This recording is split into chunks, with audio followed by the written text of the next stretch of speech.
অন্তর্বর্তী সরকারের নিরপেক্ষতা নিয়ে প্রশ্ন তুলেছেন বিএনপি মহাসচিব মির্জা ফখরুল ইসলাম আলমগীর। তিনি মনে করছেন বেশ কিছু বিষয়ে অন্তর্বর্তীকালীন সরকার নিরপেক্ষতা পালন করতে পারছে না।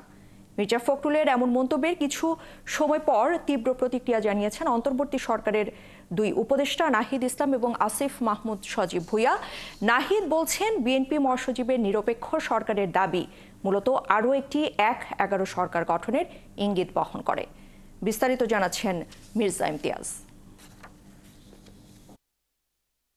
১৯৬৯ সালের ২০ জানুয়ারি ঢাকা মেডিকেল কলেজের সামনে পুলিশের গুলিতে শহীদ হন ছাত্রনেতা মোহাম্মদ আসাদুজ্জামান। সেই সময়ে তার আত্মত্যাগ স্বৈরশাসন বিরোধী চলমান আন্দোলনকে বেগবান করে। পরবর্তীতে গণ অভ্যুত্থানের মাধ্যমে পতন হয় স্বৈরশাসক আইয়ুব খানের।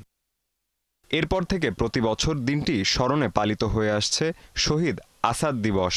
বৃহস্পতিবার দুপুরে জাতীয় প্রেসক্লাবে শহীদ আসাদের ৫৬তম মৃত্যুবার্ষিকী উপলক্ষে এক আলোচনা সভায় অন্তর্বর্তী সরকারের নিরপেক্ষতা নিয়ে প্রশ্ন তুলেন বিএনপি মহাসচিব মির্জা ফখরুল ইসলাম আলমগীর।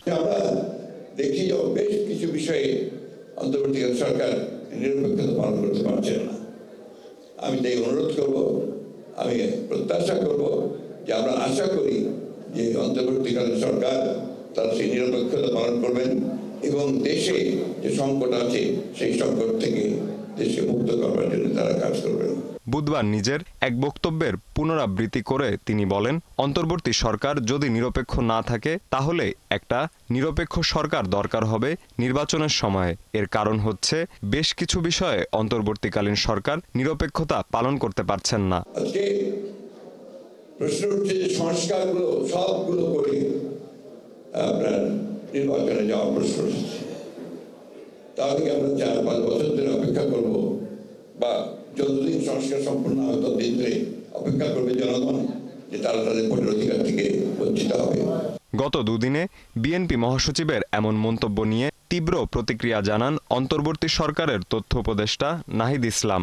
বৃহস্পতিবার বিকেলে নিজের ভেরিফাইড ফেসবুক পেজে দেওয়া এক স্ট্যাটাসে তিনি বলেন, বিএনপি মহাসচিবের নিরপেক্ষ সরকারের দাবি মূলত আরেকটি ১-১১ সরকার গঠনের ইঙ্গিত বহন করে। বৈষম্য বিরোধী ছাত্র আন্দোলনের অন্যতম এই নেতা লেখেন, বিএনপি কয়েকদিন আগে -2 আলোচনা করলেও এখন ক্ষমতায় যাবার পথ সুগম করার জন্য নিরপেক্ষ সরকারের নামে আরেকটি ১-১১ সরকারের প্রস্তাব করছে। এ ধরনের পরিকল্পনা গণতন্ত্র ও জাতীয় স্বার্থের বিরুদ্ধে যাবে এবং ছাত্র জনতা কোনোভাবেই এটা মেনে নেবে না। এটা বিএনপির বিরুদ্ধেও ষড়যন্ত্র। নাহিদ ইসলামের স্ট্যাটাসের কিছু সময় পর নিজের ভেরিফাইড ফেসবুক অ্যাকাউন্টে এক স্ট্যাটাসে আরেক উপদেষ্টা আসিফ মাহমুদ সজীব ভুঁইয়া বলেন, উপদেষ্টাদের কেউ রাজনীতি করলে অন্তর্বর্তী সরকার থেকে বের হয়েই করবে। তিনি বলেন, একই সঙ্গে রাজনৈতিক দলেরও সরকারের কাজে হস্তক্ষেপ করা অনুচিত। বিভিন্ন সরকারি ও সাংবিধানিক গুরুত্বপূর্ণ পদে নিয়োগে তদবির বা চাপ প্রয়োগ করা অনুচিত। মির্জা ইমতিয়াজ, ৭১, ঢাকা।